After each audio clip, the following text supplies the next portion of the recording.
আমি আজকে নুরুল হক নূরকে সকালে দেখতে গিয়েছি এবং সেখানে ডিরেক্টর সাহেব ছিলেন, ঢাকা মেডিকেলের অন্যান্য ডাক্তাররা ছিলেন। আমি সবার সাথে কথা বলেছি এবং নুরুল হক নূরের সাথে কথা বলার চেষ্টা করেছি।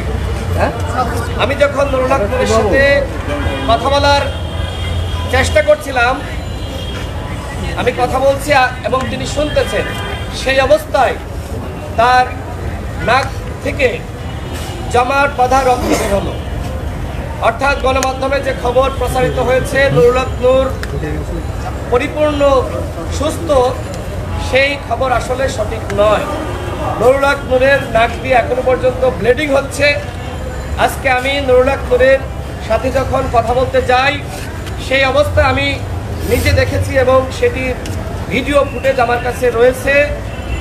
নুরুল হক নূরের চোখের নিচে এখনো পর্যন্ত আঘাতের চিহ্ন, তার দুই মাড়িতে প্রচণ্ড পরিমাণে ব্যথা, তিনি কথা বলতে পারছেন না এবং একই সাথে তার মগজের উপরে যে হাড়, অত্যন্ত নরম হাড়, সেই নরম হাড়েও আঘাত লেগেছিল, সেটি ক্ষতিগ্রস্ত হয়েছে।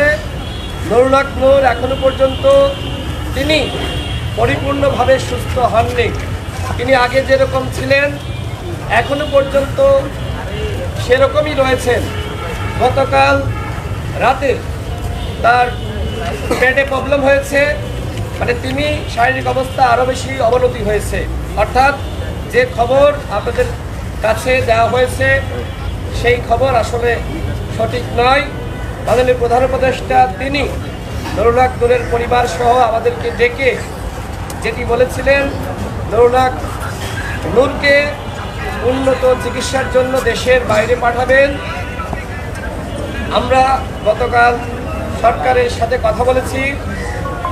পরিবেশ উপদেষ্টা সৈয়দা রিজওয়ানা আপা আমাকে জানিয়েছেন ইতোমধ্যে স্বাস্থ্য মন্ত্রণালয় এ বিষয়ে কাজ শুরু করেছে। শীঘ্রই নুরুল হক নূরকে দেশের বাইরে উন্নত চিকিৎসার জন্য পাঠানো হবে।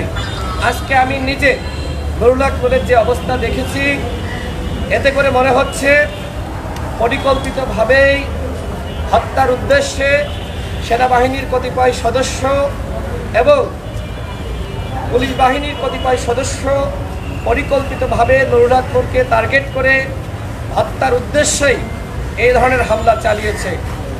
আমরা সরকারকে জানিয়েছি এই হামলার বিচার হতে হবে। আমরা গতকালও